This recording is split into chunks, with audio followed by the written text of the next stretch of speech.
déjà 18 h. J'ai fait l'impasse sur la pêche cet après-midi.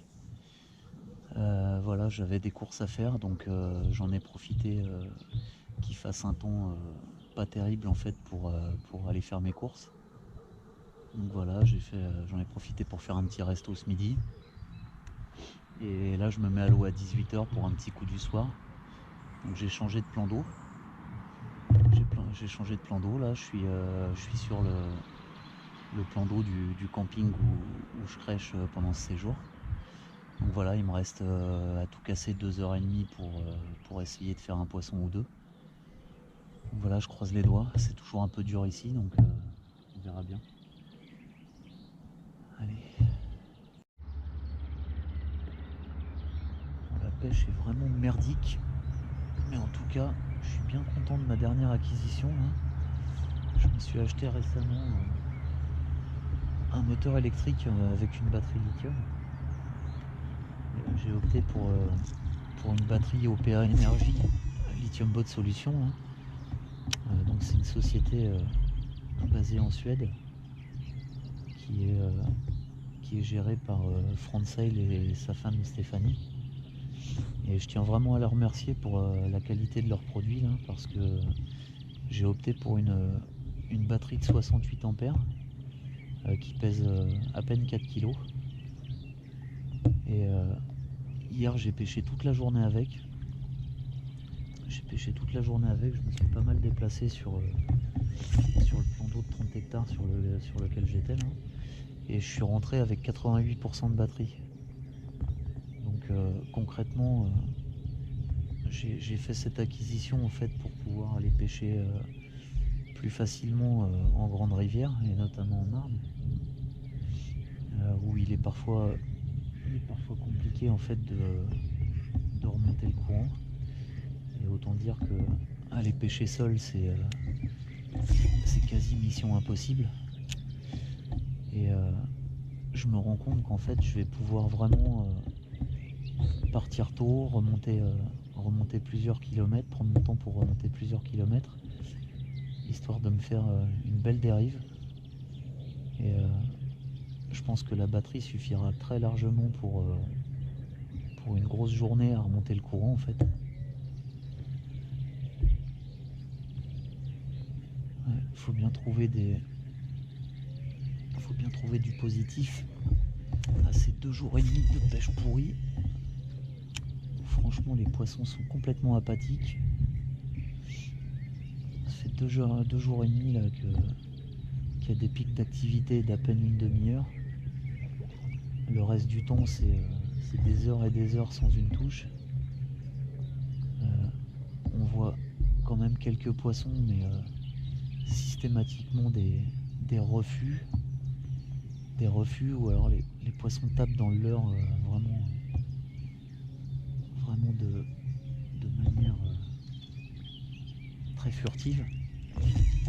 Ils reviennent pas 2 fois sur le leurre, c'est la moindre micro-tape et c'est pas la peine d'insister derrière. Et je suis un peu déçu en fait. Vraiment déçu, j'espère que ça va se réveiller dans le courant de la semaine.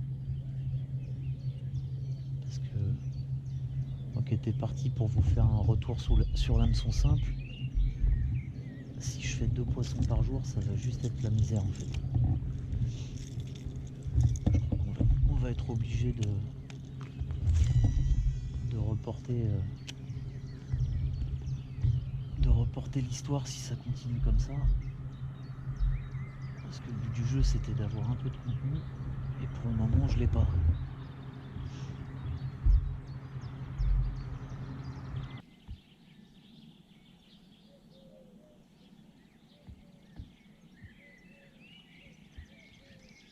Puis alors je me suis donné l'objectif de pêcher qu'aux poissons nageurs pendant mon séjour. Autant dire que si le pattern c'est le leurre souple, je suis pas dans la merde.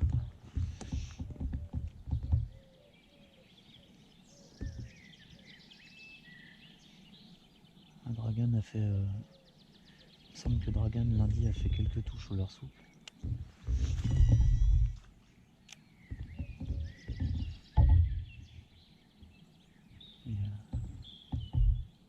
pas me trouver des excuses, hein. Ça se trouve je pêche mal tout simplement.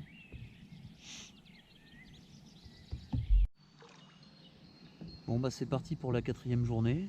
Voilà, ça fait 3 jours que je galère, 3 jours que j'arrive pas vraiment à trouver un pattern là, que je passe de plan d'eau en plan d'eau en fait sans succès. Là j'ai passé une bonne nuit, j'ai dormi 6 heures cette nuit là, ça me change un peu. Et je suis d'attaque là, j'ai la pêche ce matin. Le temps est très couvert, il a bien plu cette nuit. Il y a un peu de vent, mais je sais pas, pas que je le sente bien, mais en tout cas je suis en bonne condition pour pêcher. Donc on va essayer d'en profiter un peu.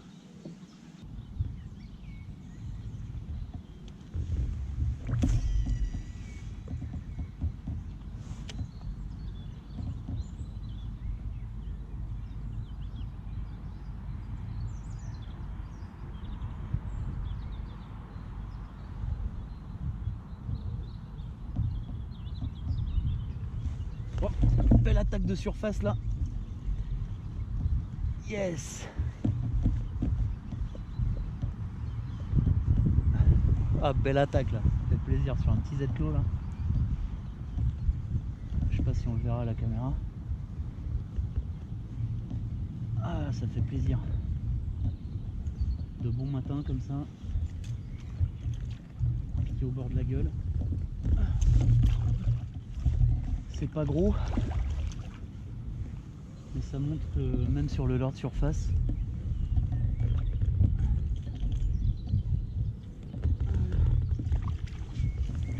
c'est décroché. Voilà.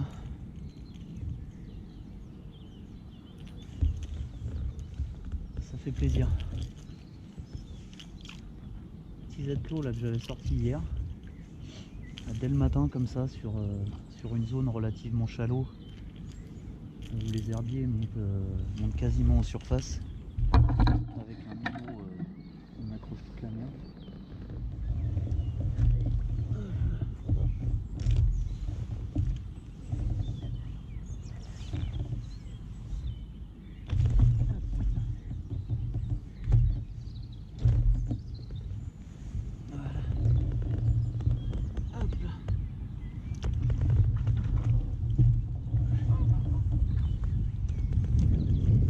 Ça fait plaisir.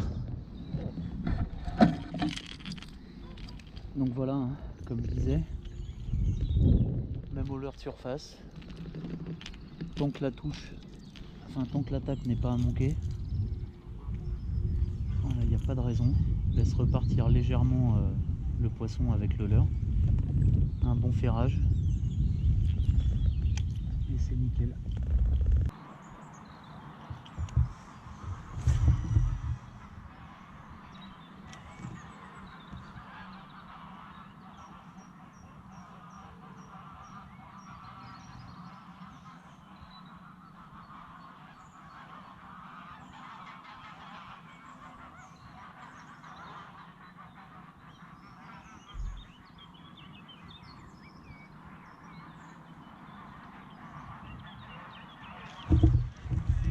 Oh putain, cette attaque.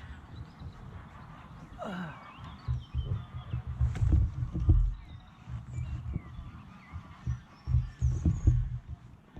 Yes.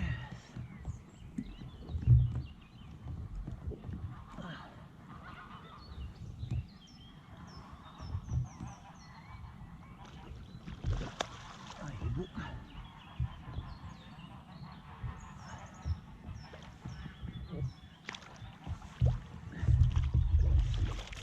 Bien ce bâtard. Oh. Putain, il va dans les herbiers. Et il est nerveux l'enfoiré.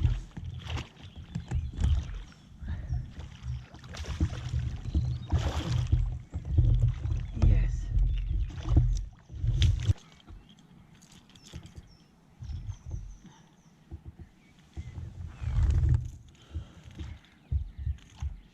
Voilà, hameçon simple sans ardillon. Deuxième fiche aujourd'hui au Z-Clos. ça fait plaisir. Un beau poisson en plus.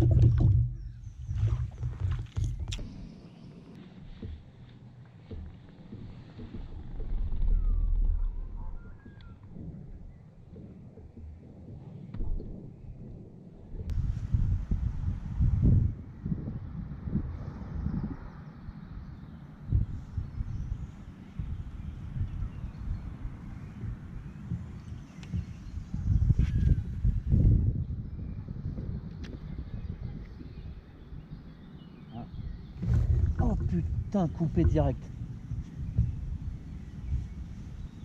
Coupé direct. C'était beau ça.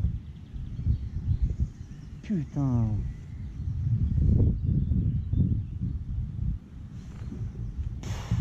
Oh la loose.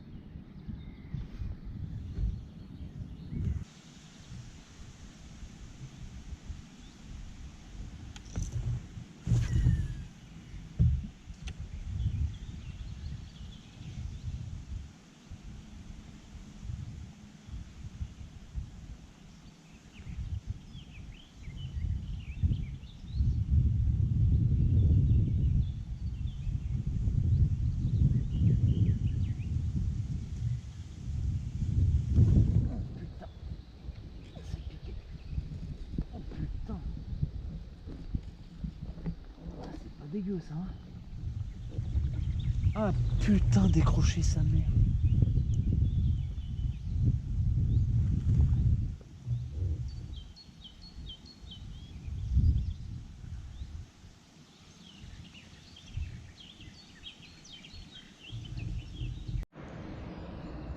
Bon alors 5e et dernière journée en solo. Je serai rejoint là vers 16 h par le poteau Christopher là.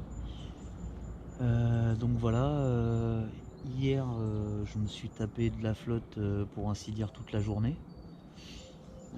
La pêche a été très compliquée, hein, autant dire que je suis rentré complètement trempé. Aujourd'hui le temps est beaucoup plus clément. Donc hier j'ai fait bouger un peu de poisson sur du leurre de surface et du lipless. Alors au lipless je m'en fais couper un et je décroche un très beau poisson. Donc un peu la loose, mais voilà, donc j'ai fait un peu de poisson au leurre de surface le matin et le soir au stickbait. Donc ce matin je vais là il doit être 7 h 15 à peu près. Je vais attaquer au stickbait sur un coloris différent d'hier. Hier j'avais un leurre noir. Hier le temps était très sombre, j'avais mis un leurre noir. Ce matin je vais partir sur un Z-Claw blanc et violet sur le dos. Et sur un petit boni 95 en coloris beaucoup plus naturel. Et pour cette même zone shallow, si je vois que ça bouge pas au leurre de surface, j'ai mis un petit Z-Crank, un Z-Crank X là de chez Megabass, donc qui plonge vraiment très peu. Pour les zones shallow, c'est l'idéal. Donc voilà, allez c'est parti, j'espère qu'aujourd'hui va être la bonne parce que là je commence à en avoir un peu ras le cul. Allez, à plus.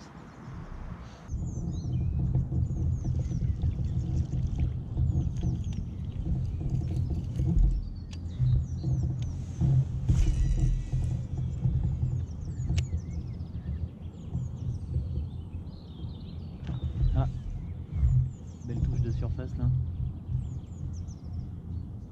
Non, c'est pas très précis le brochet, donc il a tapé complètement à côté. Je disais, la petite brise qui se lève là, ça suffit parfois à déclencher.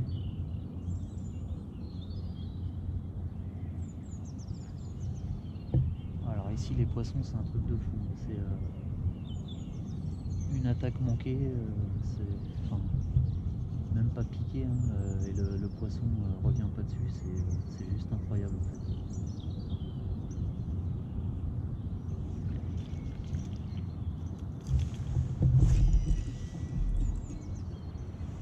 C'était pas bien gros quoi qu'il en soit.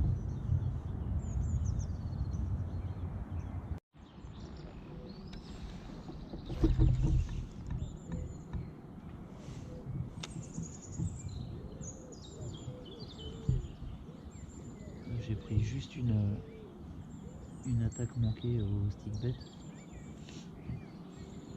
Ce que j'ai fait, c'est que j'ai mis un petit water monitor histoire de pêcher un peu plus en subsurface.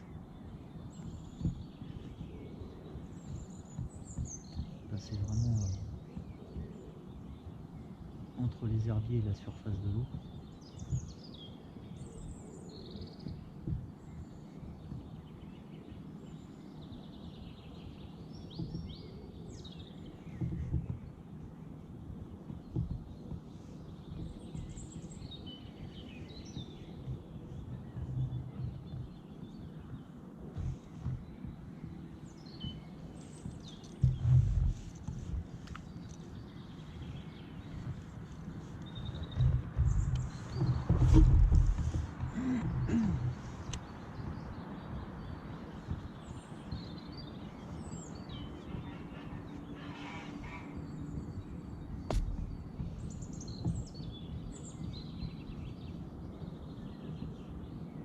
Ah.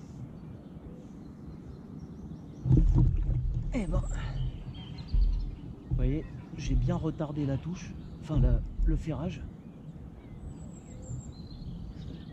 Tant qu'on ne sent pas le poisson dans la ligne, à l'hameçon simple, ça sert à rien de ferrer. Putain, il est parti se foutre dans un herbier.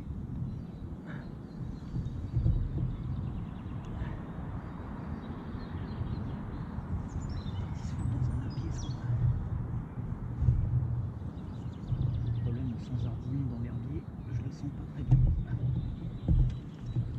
Ah, décroché. Bon, ça c'est le problème, effectivement. Le problème, c'est qu'il m'avait bien tanké dans l'herbier. Bon, ceci dit, j'aurais pu le décrocher tout autant avec un hameçon triple, ou voire avec un hameçon simple avec ardillon. Mais il m'avait bien tanké dans l'herbier là. Alors comme je vous disais, en fait, à l'hameçon simple, mais c'est valable plus ou moins également pour le triple, c'est que quand on sent des micro-tapes, en fait, ça sert à rien de ferrer dans le vent. Il faut vraiment attendre que le poisson saisisse le leurre et se retourne dessus pour ferrer. Là, il m'a fait deux, trois petites tapes. Trois petites tapes pas très franches avant de s'emparer du leurre et de partir avec. Et ça aurait servi à rien de ferrer à la première touche. Ça aurait eu pour effet tout simplement de lui virer le leurre de la gueule, peut-être de le piquer au bord et de le dissuader de rattaquer.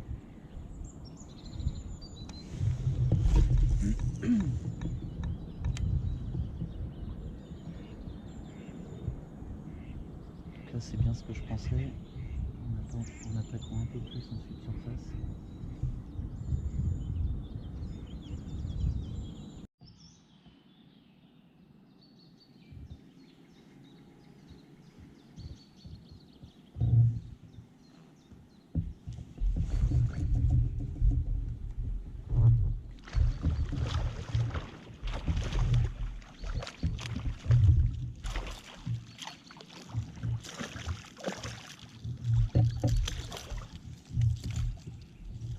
Voilà, piqué au bord de la gueule par l'hameçon de queue.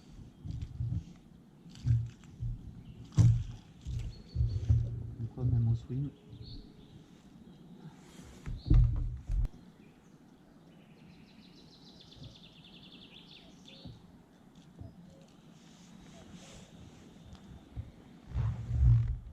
Voilà, piqué au bord de la gueule. Merde, aïe, putain.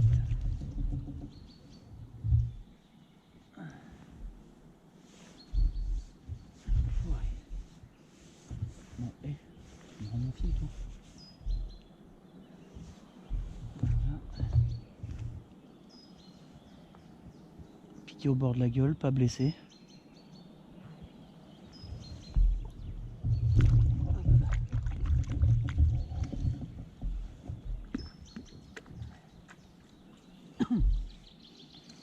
Alors l'avantage en fait avec le sans ardillon, c'est que ça fait vraiment un trou du diamètre de l'hameçon et ça déchire pas la chair.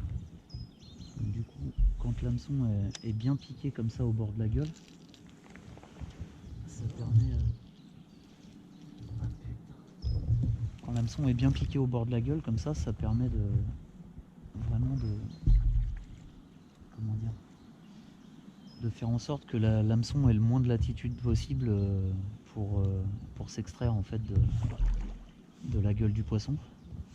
Et j'ai remarqué vraiment que quand les poissons sont piqués vraiment au bord de la gueule, en fait, j'ai remarqué que je décroche quasiment pas de poissons de cette manière. Ça tient bien, donc voilà. Avec un petit Flatbone Clicker Junior que j'ai plombé à 10 grammes. Alors j'ai longtemps été hésitant à mettre des hameçons simples en fait sur mes swing-bets là. Je sais pas, j'avais l'impression que l'hameçon devait se plaquer à la touche contre le corps du leurre. Et puis finalement à l'usage je me rends compte qu'on décroche pas plus que ça. Et du coup maintenant je me prends plus la tête, j'équipe aussi mes swing-bets en simple.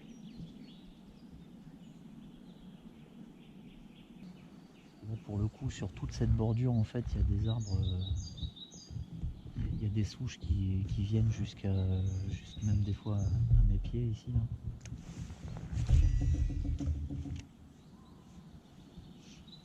Du coup prendre le risque de perdre des beaux poissons nageurs qui sont pas donnés à l'achat, ça fait un peu chier. D'être toujours obligé de pêcher en texan sur ce genre de zone, c'est un peu réducteur, même si c'est très efficace bien évidemment, même si finalement ma pêche préférée reste le skipping. J'adore pêcher aux poissons nageurs et c'est vrai que l'hameçon simple a ouvert d'autres horizons concernant la pêche dans le cover.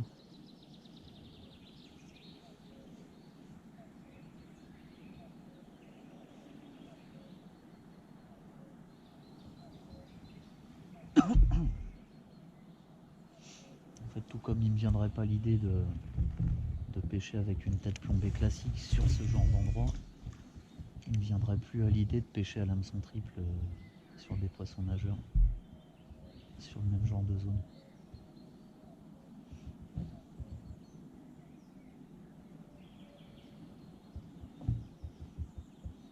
Même si je dois me passer de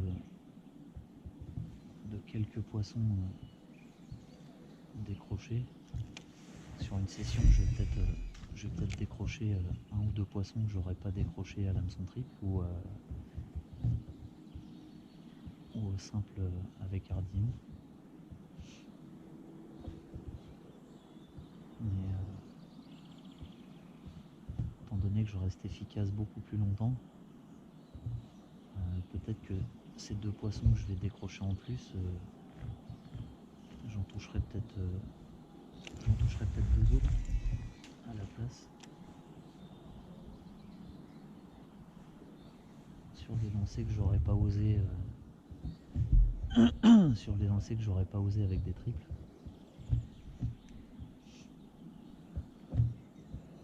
Ou sur des lancers où je me serais décroché d'une branche au lieu d'aller casser le cou pour décrocher mon leurre. Une branche là.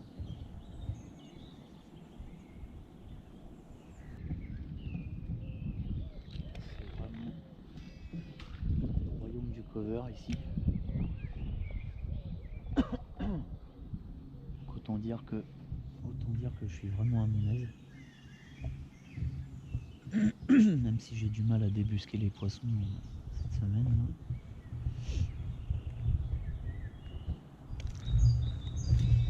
Je suis quand même à mon aise sur ce genre de spot.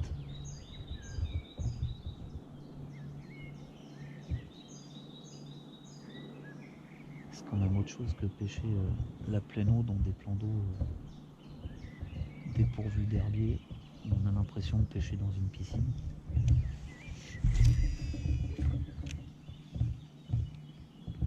Là, au moins on s'entraîne un petit peu au lancer, on travaille la précision. On apprend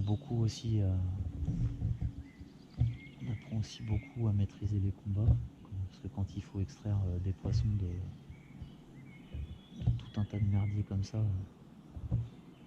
c'est parfois compliqué.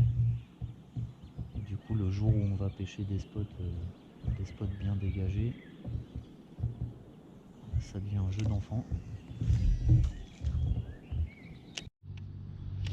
Bon, alors là, je vais prendre un gros risque, rien que pour vous montrer en fait comment on reste pêchant plus facilement avec l'hameçon simple. Là, j'ai une souche en travers, je vais jeter derrière la souche.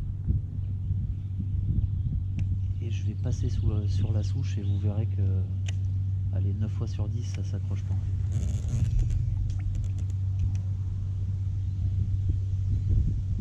Je vais chercher derrière. Là, je vais passer sur la souche. Alors, j'ai enlevé mon plomb pour faciliter la manœuvre.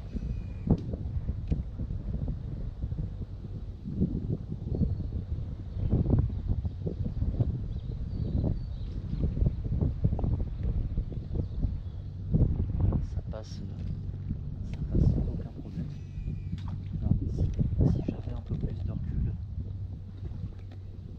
je vous montrerai l'avantage de procéder comme ça.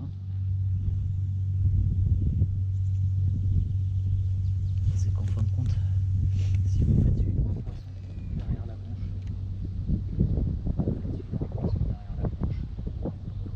voilà, quand votre leurre va arriver sur la branche, le poisson va peut-être penser que ça lui échappe. Et si derrière vous remettez une accélération et que votre leurre replonge derrière, ça peut parfois déclencher la touche.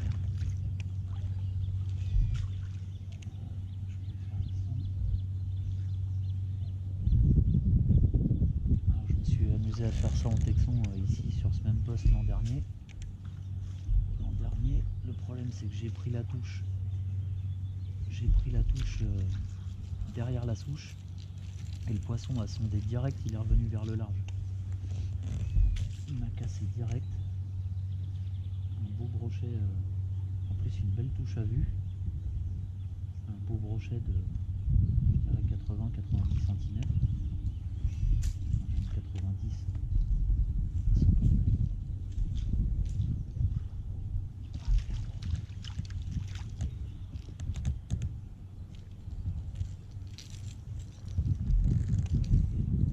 C'est exactement là que je l'avais fait bouger. Juste ici. J'avais lancé mon... Oh putain, c'est pas ça. J'avais lancé mon hameçon texan dans les jambes là. J'ai fait 2-3 animations. Le poisson a chopé direct mon gigue. Mon texan, je veux dire.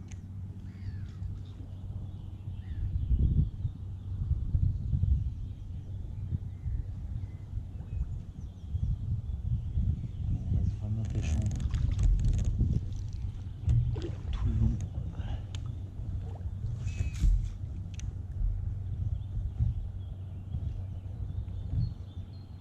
Ah, belle touche, putain. Ah, belle touche à vue là, ça fait plaisir. C'est merveilleux.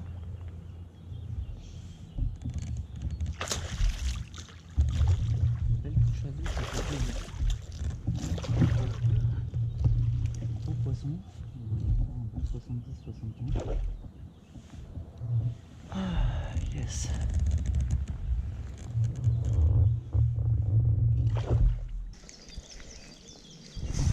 Un beau poisson.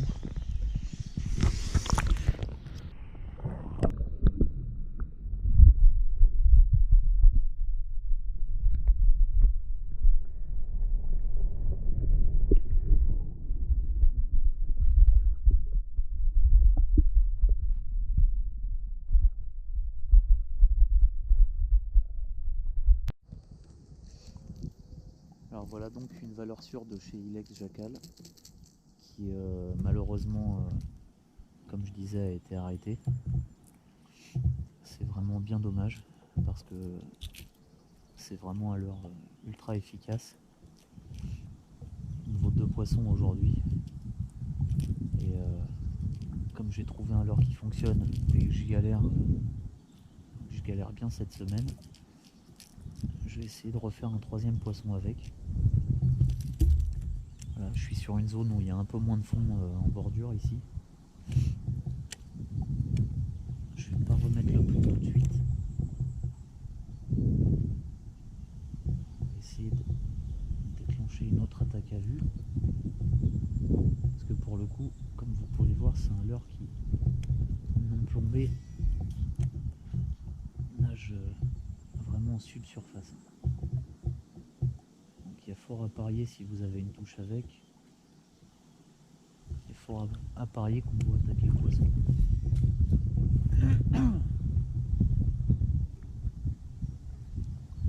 D'autant plus que ça fait des beaux éclats lumineux.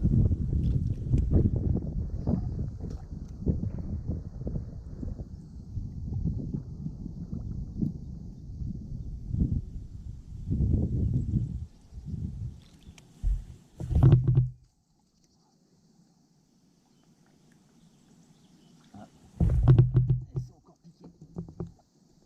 Ah, là pour le coup c'est décroché. Là c'est décroché. J'ai été surpris. J'ai pas ferré comme il fallait.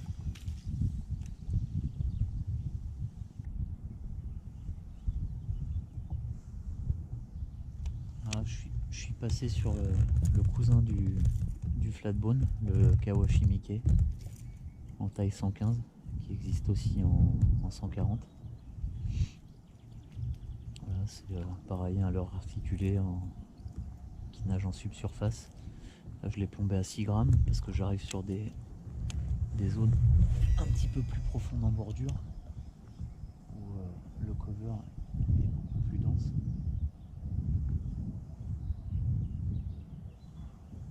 Je vais essayer de voir si on peut faire bouger quelque chose avec ça. Je suis resté sur un coloris qui fait des beaux éclats lumineux comme le flatbone que j'avais avant. Ah, suivi. Un petit pike suivi. Donc a priori ça le fait aussi.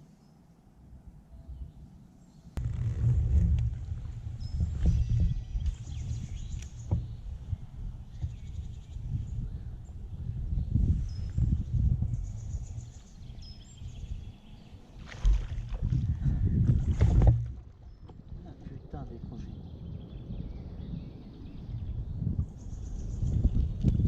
Oh cette attaque.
C'est bon ça.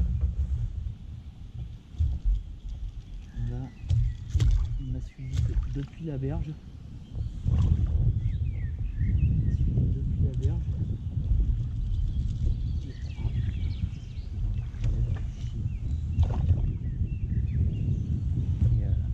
Donc il m'a suivi depuis la berge et du coup je lui ai mis des accélérations et en fait c'est ce qui a déclenché. Donc on aurait souvent tendance en fait à vouloir ralentir la cadence quand on voit un poisson suivre, mais se rend compte qu'à l'usage c'est souvent bien différent. Il faut souvent mettre une bonne accélération, histoire de faire croire à un poisson en fuite. Beau poisson avec une belle attaque à vue.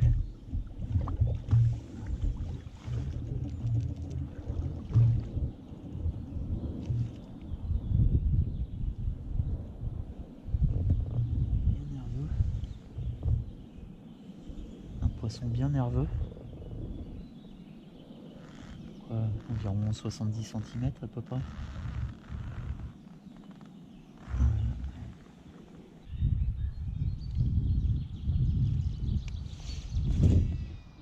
Alors l'avantage de prendre des touches à vue comme ça où on voit le poisson suivre depuis le bord en fait, ça nous permet vraiment de voir le comportement du poisson en fait qui suit son leurre. Et c'est là qu'on se rend compte que si jamais là j'ai accéléré le mouvement pour déclencher la touche, mais c'est là qu'on se rend compte quand on voit pas notre leurre en fait que quand on fait des animations, des pauses ou quoi que ce soit, on peut pas savoir ce qui a déclenché réellement la touche. Là en l'occurrence on a clairement vu que c'était l'accélération donnée au leurre en fait qui a déclenché une attaque, une belle attaque même. Vraiment une attaque franche.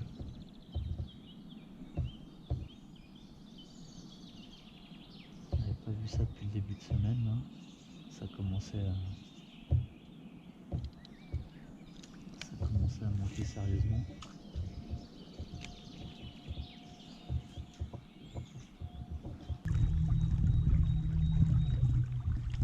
Très gros risque même. Parce que ça turlupine.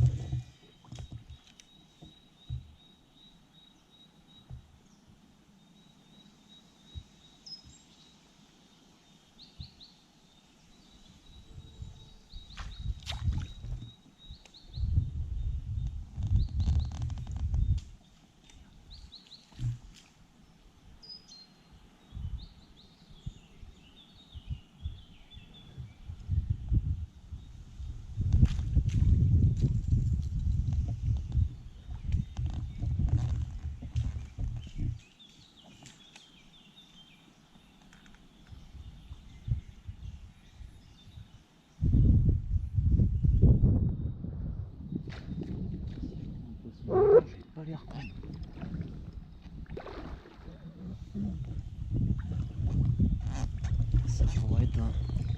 Ça pourrait être un super combat.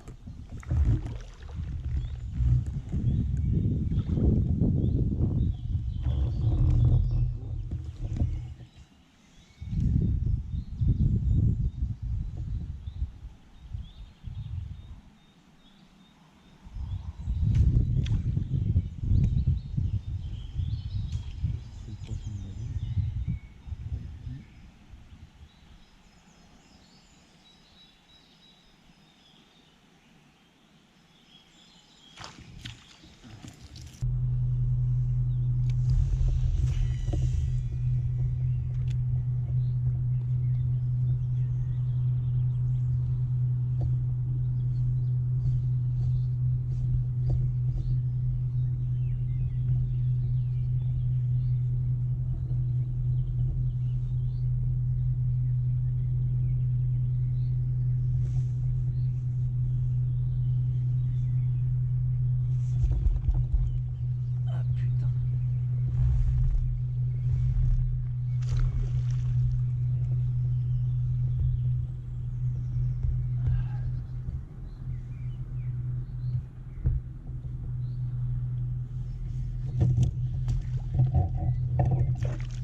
pas bien gros, mais bon.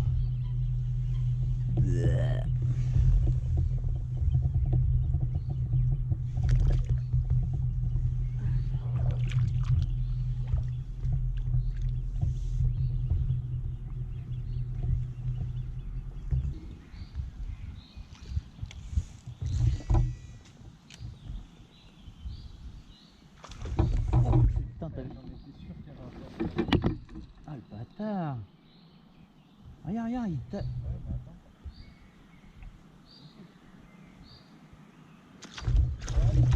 Ah, putain!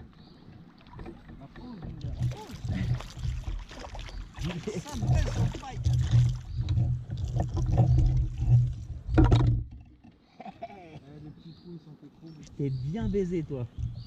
Putain. Ah oui, je t'ai bien baisé. Et regarde du bout de la gueule. Mais alors, regarde un peu. T'as vu? Du bout de la gueule, hein. C'est un truc de ouf. Hein. Regarde, ça doit tenir par 1 mm de chair. Ça, avec un ardillon, tu l'arraches direct. Oh bah d'accord. Mais non, tu m'étonnes. Regarde. Et puis même si ça se décroche, ça se repique. Si tu gardes l'attention, en fait, ça tient. Mais t'as vu? Par contre, c'était une canne qui... Ouais, ça va, ça amortit.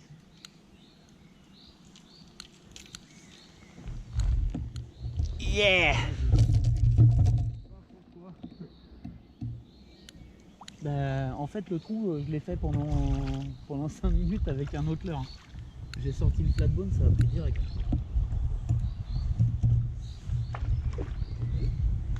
Et en tout cas, je vais faire plus de poissons aujourd'hui que sur tout le reste de la semaine. Oh putain, comment il glisse celui-là? T'as des espèces d'herbiers verts. Ah ouais, mais comment il glisse de ouf celui-là? Laisse tomber, il est tout gluant.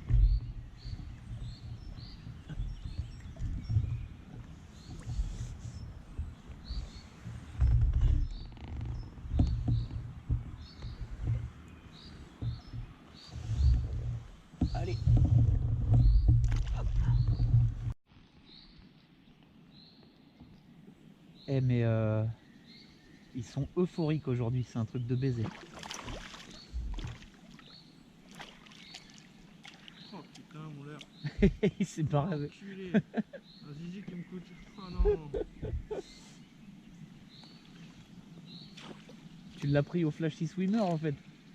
Non, non, il y a Avoue, tu mets pas de leur soupe dessus. Ah, c'est bon, c'est cool. Il faut que pour moi aussi je parte sur ta gueule. Ah.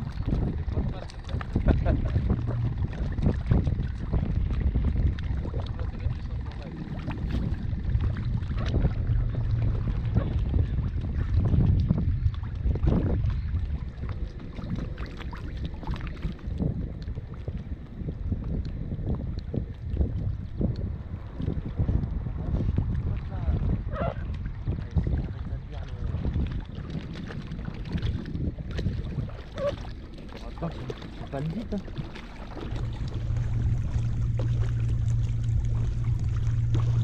Ouais, t'enflamme pas.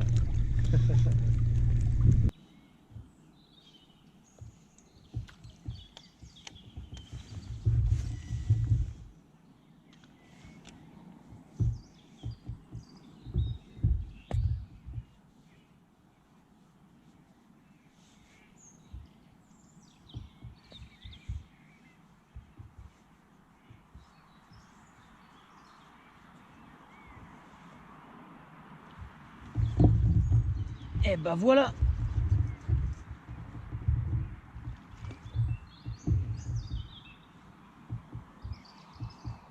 Ah putain.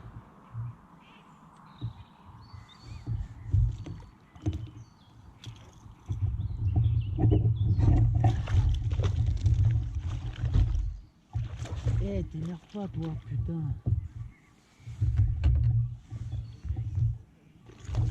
De quoi? Bah je t'avais dit quoi? Hein? Ouais, aux aides-toi.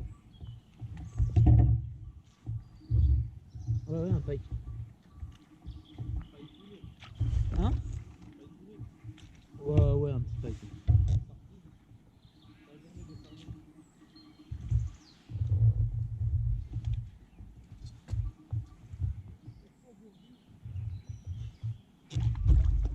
Voilà, il a failli sauter de l'épuisette celui-là. Eh ouais mec. Mais non, je lâche rien, je t'ai dit, c'est le coup du soir ou c'est pas le coup du soir? Ouais ouais, t'énerve pas bonhomme.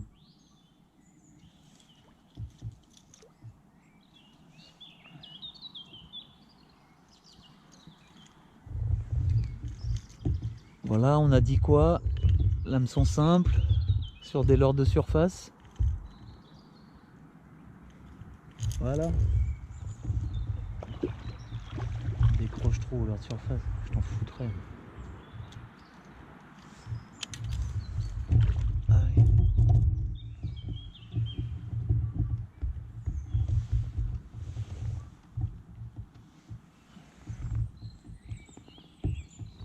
Voilà, un beau petit pike.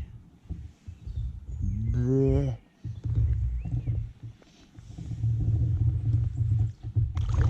Voilà.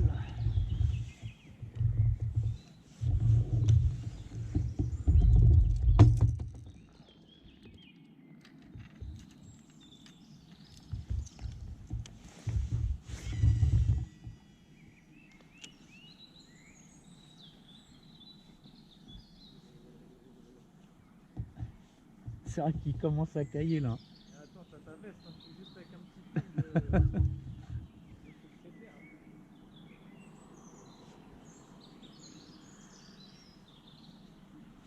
Non, parce que s'il y en a un, il y en a deux, hein, des pikes. Hein. Et en plus, t'as pas matraqué la zone pendant une demi-heure. Plus long. Hein?